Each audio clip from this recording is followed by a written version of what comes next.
하나님 말씀은 구약성경 창세기 16장 7절에서 12절까지입니다. 우리 같이 한 목소리로 함께 읽겠습니다. 여호와의 사자가 광야의 샘물 곁 곧 술길 샘 곁에서 그를 만나 이르되 사레의 여종 하가라, 내가 어디서 왔으며 어디로 가느냐? 그가 이르되 나는 내 여주인 사레를 피하여 도망하나이다. 여호와의 사자가 그에게 이르되 내 여주인에게로 돌아가서 그 수하에 복종하라. 여호와의 사자가 또 그에게 이르되 내가 내 씨를 크게 번성하여 그 수가 많아 셀 수 없게 하리라. 여호와의 사자가 또 그에게 이르되 내가 임신하였은즉 아들을 낳으리니 그 이름을 이스마엘이라 하라. 이는 여호와께서 내 고통을 들으셨음이니라. 그가 사람 중에 들나귀같이 되리니 그의 손이 모든 사람을 치겠고 모든 사람의 손이 그를 칠지며 그가 모든 형제와 대항해서 살리라 하니라. 아멘. 죄인에게도 신실하신 하나님이라는 제목으로 설교하려고 합니다. 놀라운 내용이 기록되어 있는 본문입니다. 이제 하가를 천사가 찾아왔다는 겁니다. 여호와의 사자가 하가를 찾아온 사건을 기록하고 있습니다.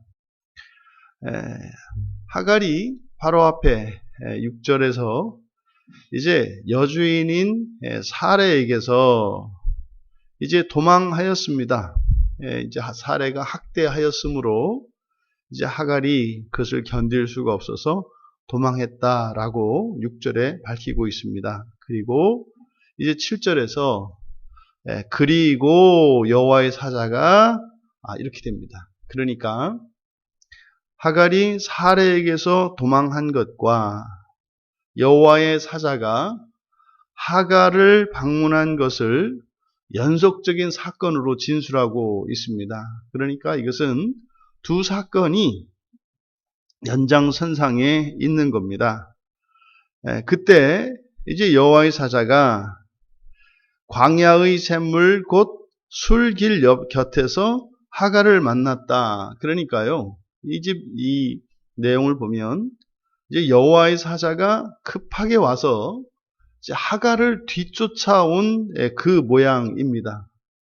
그러니까 이 술길 곁에서 하갈을 만났다라고 하는 것은 천사도 그리로 가고 하갈도 그리로 온 것이 아니라 마치 도망하는 하갈의 뒤를 쫓아서 여호와의 사자가 따라온 것 같은 그런 모양으로 기록하고 있습니다. 그리고 만나서 이제 여호와의 사자가 하갈에게 묻습니다. 내가 어디서 왔으며 어디로 가느냐? 내가 어디서 왔으며 어디로 가느냐? 이것은 어쩌면 이 시대를 살아가는 신자들을 향하여 주시는 말씀일 것입니다. 하나님께서 이 땅의 신자들을 부르신 것은 구원하시기 위함이고 그들의 인생 가운데는 하나님이 함께 하시며 늘 우리들의 구원을 위해서 모든 환경과 모든 조건 속에서 늘 함께 하시며 우리에게 나아갈 길을 밝히십니다. 그래서 그리스도인들의 삶의 가장 기본적인 일상은 우리들의 신앙생활이어야 합니다. 이 경건 생활의 일상은 결코 그 어떤 이유로도 우리가 허물지 말고 반드시 지켜내야 하는 것입니다. 그런데 우리가 우리의 일상을 떠났을 때 마치 하갈을 찾아온 여호와의 사자가 질문하는 것처럼 어디서 왔으며 어디로 가느냐 이렇게 묻는 것 같습니다. 지금 여기서 놀라운 사실은 여호와의 사자가 하갈의 이름을 부르고 있다는 겁니다. 여호와의 사자가 하갈의 이름을 부르고 있다는 것은 안다는 거죠. 하갈을 안다는 거죠. 그럼 여러분, 하나님께서 그 이름을 아신다. 이것은 무슨 의미입니까? 이것은요, 하나님 안에 있다는 뜻이에요. 하나님 안에 있다는 뜻입니다. 이것은 사실 언약 안에 있음을 나타내는 거죠. 하갈이 사레의 학대에 못 견뎌서 이제 도망가는 그때에 여호와의 사자가 나타나서 이제 그를 멈추어 세우고 이제 물었습니다. 너가 지금 어디에서 어디로 가고 있는가? 사실 이것은 어떤 때 던지는 질문입니까? 우리가 길을 벗어났을 때, 잘못된 길을 가고 있을 때 묻는 질문인 거죠. 이에 대한 하갈의 대답은 나는 내 여주인 사레를 피하여 도망하나이다. 그럼 여호와의 사자가 물어본 그 질문한 그 의도는 도망하지 말아야 된다는 것이고, 근데 하갈이 도망하는 이유는 피해서 도망한다고 대답을 한 겁니다. 그러면 여호와의 사자는 언약에 대해서 말씀하고 있고, 그 언약의 자리죠. 아브라함은 축복의 언약을 받은 사람이기 때문에 그와 함께 있는 것은 축복의 언약과 관계가 있습니다. 그런데 그 축복은 지금 사레라고 하는 못된 이 하갈의 입장에서 아브라함이 아니라 사레 때문에 피해서 도망가고 있는 거죠. 이런 겁니다. 우리가요, 하나님의 구원이 싫어서가 아니라 그 하나님의 구원을 바라고 또 그 길을 걷다가도 종종 떠나가는 일들이 생겨나는데, 그것은 하나님의 구원이 싫어서도 아니고 하나님의 구원을 원하지 않아서도 아닙니다. 그것보다 더 큰 이유가 생겼기 때문인 거죠. 그러니까 지금 하갈에게는 사레의 이 박해가 하나님의 구원보다, 다시 말해 아브라함에게 주신 그 언약보다 더 큰 문제인 거죠. 그래서 하갈은 떠난 겁니다. 그런데 사실은 여호와의 사자는 떠나지 말았어야 한다고 하는 것을 말씀하고 있습니다. 근데 지금 이에 대해서 이제 9절에 여호와의 사자가 그에게 이르되, 지금 문장 구조가 좀 특징적인 것이 있는데, 이제 7절에서 나타난 여호와의 사자께서 8절에 말씀을 하시죠. 여호와의 사자가 이르되, 그리고 9절에 다시 여호와의 사자가 이르되, 그리고 10절에 다시 여호와의 사자가 이르되, 11절에 여호와의 사자가 이르되, 12절은 우리말 생략되어 있습니다만, 여기 이제 그리고라고 하는 접속사가 연결이 되어 있는데, 지금 이렇게 여호와의 사자가 이르되라고 하는 말이 각 절의 시작에 반복되고 있습니다. 사실은요, 이게 지금 7절과 8절에서 여호와의 사자의 질문이 있고 그에 대한 하갈의 대답이 있지 않습니까? 그러니까 이렇게 문답으로 되어 있을 때 이제 하나의 문답씩 끊어서 이렇게 밝히고 있는 거거든요. 그런데 9절, 10절, 11절, 12절을 보면 여호와의 사자만 말씀하는 것으로 되어 있습니다. 그러니까 각각이 묻고 답하고 한 개별적인 문답이었다는 것을 이 문장 구조를 통해서 나타내요.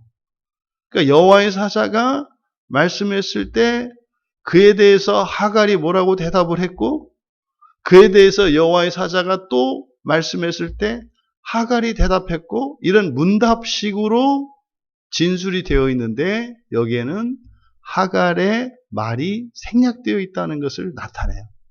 이게 그래서 각절의 앞에 여호와의 사자가 이르되라고 하는 이 말씀을 통해서 우리가 알아내야 한다.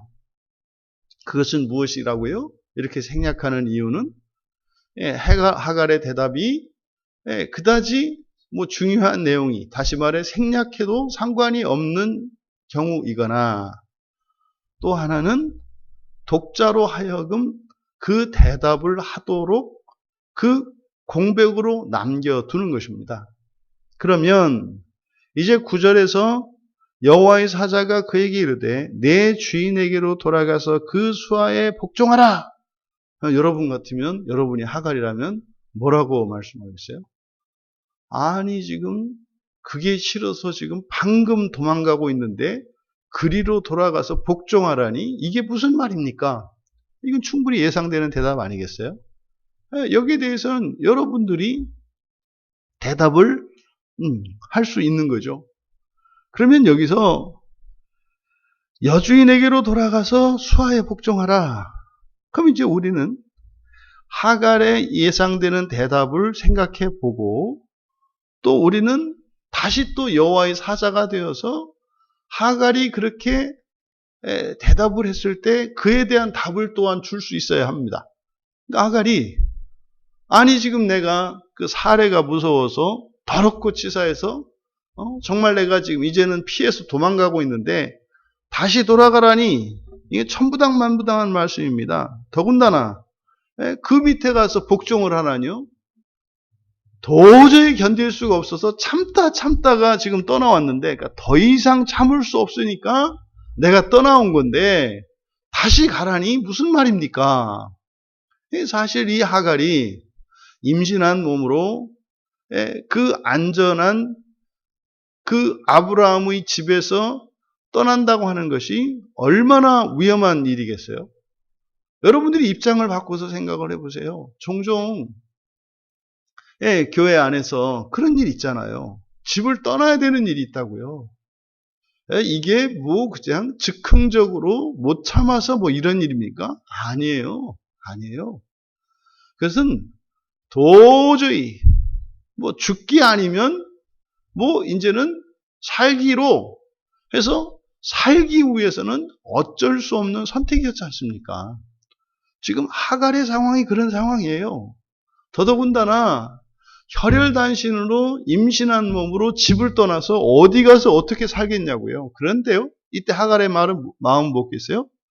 내가 가다가 동물의 밥이 되든 도적을 만나서 목숨을 잃어버리든, 아니면 내가 노예로 팔려가든 내가 굶어 죽든 이 집에 있는 것보다는 낫겠다라고 하는 그런 판단이 섰기 때문에 떠난 거라고요. 그러니까 더 이상 그 상태를 유지할 수 없기 때문에 떠난 거지 않습니까? 그런 하갈을 향해서 여호와의 사자께서는 돌아가서 그 수하에 복종하라. 여기서 돌아가다가 슈브, 이제 회개하다라는 말이에요. 돌이키다 또는 회개하다라는 뜻입니다. 그러니까 여기서는 돌아가다입니다만 회개하라는 게 되겠죠. 회개해라. 너 여주인에게로 돌아가라. 회개해라. 그리고 그 수하에서 복종해라. 왜 이렇게 말씀했을까요? 바로 그 자리는요, 축복의 언약과 관련이 있기 때문입니다. 거기를 떠나면 안 된다. 너 거기 있으면 죽을 것 같고 차라리 거기 있느니 죽는 게 낫다고 생각하지. 그런데 말이다, 네가 도저히 견딜 수 없어서 떠나온 그 자리에는 여호와의 축복의 언약이 있단다. 그러니까 도저히 할 수 없는 것을 하라고 말씀하는 것인데, 그것은 여호와의 축복의 언약은 충분히 그럴 만한 가치가 있다는 사실을 가르쳐 주시는 거죠. 그리고 이어서 이제 그 축복의 언약이 무엇인지를 하갈에게 가르쳐 줍니다. 여호와의 사자가 또 그에게 이르되 내가 내 씨를 크게 하고 크게 번성하여 그 수가 많아 셀 수 없게 하리라. 그러니까 이것은 바로 앞에 여주인에게로 돌아가서 그 수하에 복종하라고 하는 이 명령과 관계되어 있죠. 그러니까 하갈이 복종하면, 여호와의 사자의 말씀을 듣고 따르면 하갈과 지금 하갈의 뱃속에 있는 그 아기도 아브라함의 씨였기 때문에 아브라함의 복을 계승한다는 사실을 가르쳐 주는 거예요.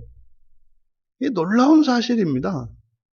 그러니까 내가 사라에게로 돌아가서 거기에 복종하면 말이다. 아브라함에게 여호와께서 약속하신 그 축복을, 그 복을 너와 내 아들이 계승하게 되는 거야. 이렇게 가르쳐 주신 거죠. 그리고 또다시 이제 하갈의 대답이 없습니다. 그럼 뭐 하갈이 뭐라고 했겠습니까? 정말 그런 일이 일어난다고요? 아, 감사합니다. 몰랐습니다. 이렇게 긍정적으로 반응하고 돌이킬 수도 있겠죠. 그런데 뒤에 이어지는 내용을 보면 이어서 계속해서 여호와의 사자가 말씀하고 있는 것을 보면 설득되지 않은 것으로 보여져요. 그러지 않겠습니까? 아니, 그 씨가 크게 번성해서 많아서 그 수가 셀 수 없이 될지는 몰라도 지금 당장 돌아가면 내가 죽습니다. 이럴 수 있지 않겠어요? 내가 죽습니다. 설사 살려두고 이 아이를, 뱃속의 아이를 나게 한다 할지라도 나는 죽일 겁니다. 이런 거 아니겠습니까? 예, 그의 씨야, 아브라함의 씨니까 살리겠죠? 나는요, 아이를 어차피 씨바지로 드렸는데 그 아이를 낳고 나면 10중 8구 나를 죽여버릴 겁니다. 지금 아이를 가지고 있는데도 이렇게 학대를 하는데 나를 살려두겠습니까? 이렇게 대답하지 않았겠습니까? 그에 대해서 여호와의 사자가 다시 또 11절에서 말씀을 하는 거죠. 또 그에게 이르되 내가 임신하였은즉 아들을 낳으리니 그 이름을 이스마엘이라 하라. 이는 여호와께서 내 고통을 들으셨기 때문이다. 여기서 이제 다시 여호와의 사자가 하갈을 설득합니다. 근데 여기에는 지금 내가 임신하였은즉 할 때 요 앞에 보라라고 하는 말이 생략되어 있어요. 이것은 강조하는 말이고 놀람을 나타내는 감탄사거든요. 그러니까 내가 죽게 될 겁니다. 이런 식으로 반응을 했을 것이 틀림이 없어요. 그에 대해서 여호와의 사자가 절대로 그럴 리 없다는 거죠. 절대 그럴 리가 없어. 너도 알다시피 사례는 불임이잖아. 근데 내 뱃속에 아이가 있잖아. 그런데 말이다, 그 아이는 아들이야. 아들이야. 아들은요, 아브라함을 상속할 자예요. 아브라함을 상속할 자예요. 그러니까요, 절대로 너를 그렇게 해코지할 수가 없어. 왜? 내가 지금 임신을 했는데 아들이거든. 아들이거든. 그러니까 오늘날처럼 초음파로 아들, 딸 이렇게 검사할 수 있는 것도 아닌데 이때 여호와의 사자가 가르쳐 주신 거예요. 아들이라고. 그러면서 그 아기에 대한 아기의 이름까지 지어줍니다. 여호와의 사자가 하갈의 뱃속에 있는 아기가 아들이라고 하는 사실을 가르쳐주고 그 이름을 장명해줬어요. 그 이름이 이슈마엘입니다. 이슈마엘. 그러면 여기서 이슈마엘, 이것은 하나님이 들으셨다 이런 뜻이에요. 하나님이 들으셨다. 하나님이 들으셨다. 그렇게 지은 이유에 대해서 이는 여호와께서 내 고통을 들으셨기 때문이다. 그러니까 여호와께서 이 하갈이 고통스러워하는 그 탄식을 들으셨다고 하는 그 증거가 누구라는 거예요? 예, 이스마엘이라고 하는 그 아이라고 하는 거죠. 여기서 하나님이 들으셨다라고 하는 이 표현, 이스마엘, 이것과 관련해서 비슷한 이름을 가지고 있는 것이 창세기 29장 32절에서 소개되는 이제 레아에게서 낳는 야곱의 장남인 루벤입니다. 루벤. 이 루벤은 여호와께서 나의 고통을 보셨다 해서 유래한 이름이에요. 그러니까 루벤은 고통을 하나님이 보셨다라는 뜻이고, 이스마엘은 하나님이 고통을 들으셨다라는 뜻이에요. 그래서 이스마엘과 루벤의 공통점은 그들의 어미가, 그들의 어머니들이 고통 가운데에서 그 기도를 하나님께서 들어주신 것을 나타내는 이름이에요. 그래서 루벤과 이스마엘이라고 하는 이름은, 그래서 이 루벤이라고 하는 이름은 주께서 보신 아들, 뭐 이런 의미가 되겠고, 이것이 훗날 출애굽할 당시에 애굽에서 이스라엘 자손들이 출애굽하게 된 그 이유가 뭡니까? 여호와께서 그들을 구출하시기 위해서 내려오시거든요. 근데 내려오시는 이유를 고통을 보시고 부르짖음을 들으시고 고통을 보시고 오셨다 그래요. 그리고 그들의 부르짖음을 들으시고 오셨다 그래요. 그러니까요, 하나님께서는 말입니다, 그의 백성들이 죄 가운데 있을 때라도 그 고통을 들으시고 보시는 하나님이신 것을 나타내요.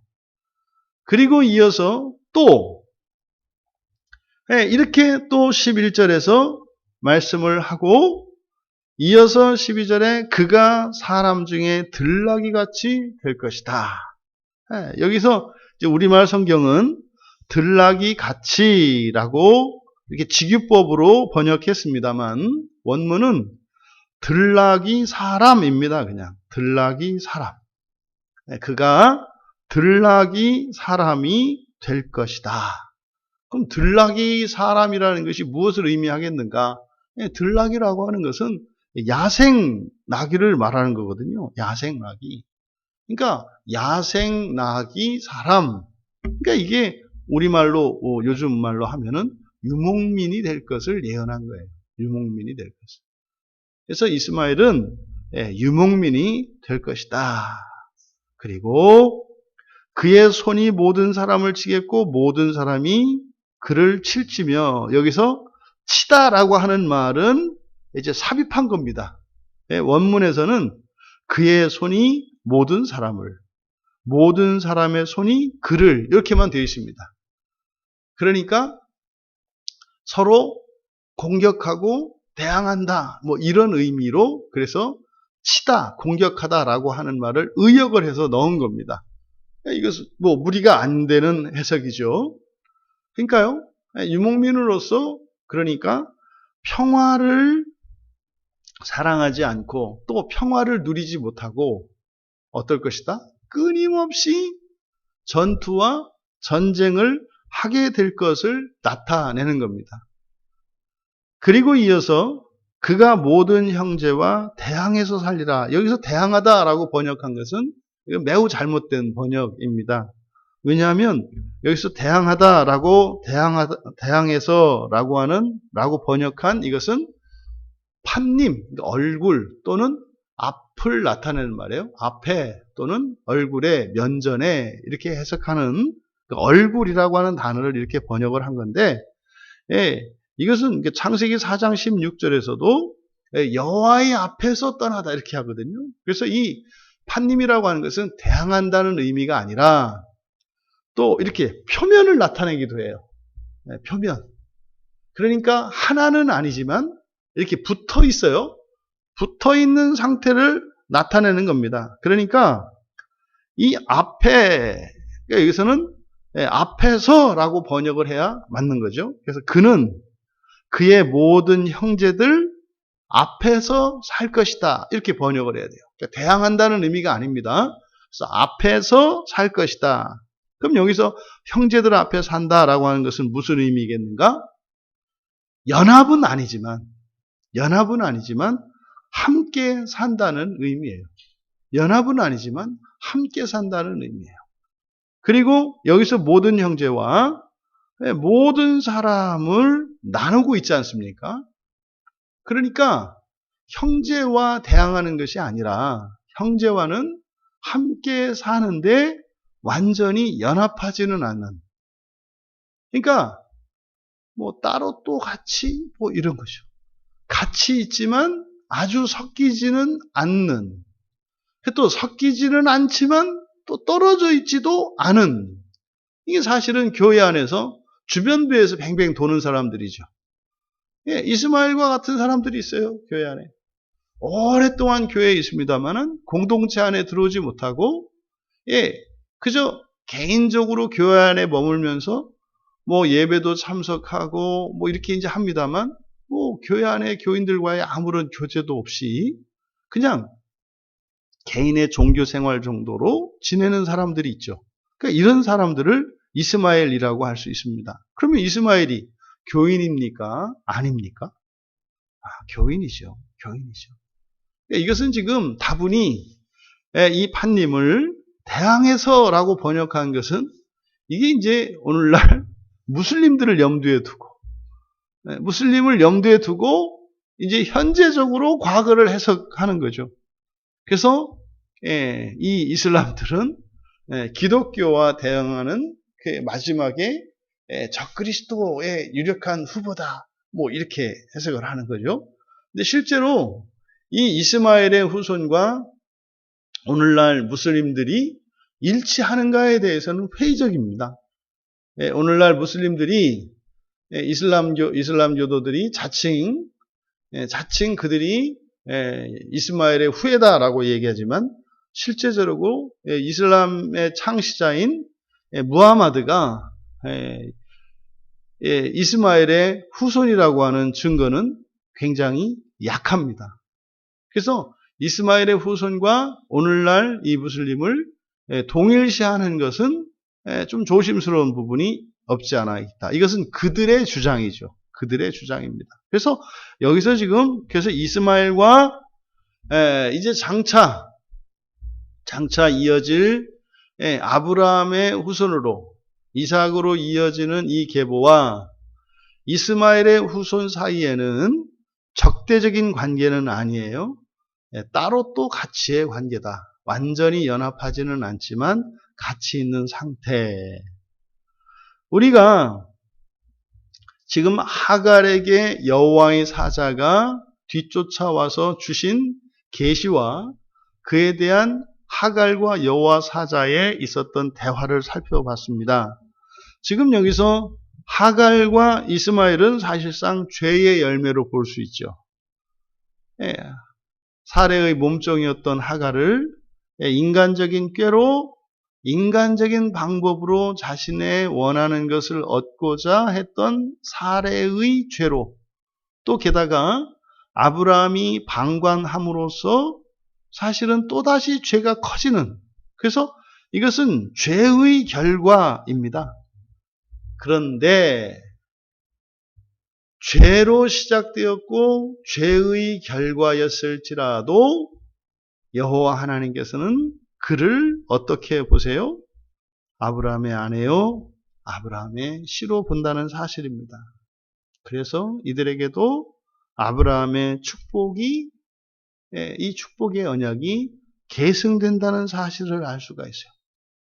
물론 여기에는 조건이 붙습니다. 돌아가서 회개하고 복종해야 합니다. 그리고 회개하고 복종한다 할지라도 이들은 죄의 한계 속에 있기 때문에 앞에서라고 하는 한계가 있다는 사실입니다. 그래서 극복해야 할 죄의 문제가 있는 것이면 틀림이 없어요. 하지만 이 죄 때문에 하나님의 언약에서 끊겨진 것은 아니다. 끊겨진 것은 아니다. 회개하고 돌이켜 복종하고 죄를 극복한다면 언약 안으로 들어갈 수 있는 가능성 앞에 놓여 있다는 것입니다. 그래서 죄 가운데 있을지라도 하나님은 신실하다는 이 사실, 그것이 우리에게 적용이 되잖아요. 우리가 죄를 지었을 때 그것으로 끝납니까? 우리가 의로울 때 주님을 만났습니까? 죄인 되었을 때 만났잖아요. 만나서 구원받은 이후에도 죄를 짓잖아요. 그런데도 하나님의 언약은 신실하시잖아요. 그러면 왜 이스마엘은 하나님의 구원 언약 안에 절대로 있으면 안 된다는 주장을 하는 것입니까?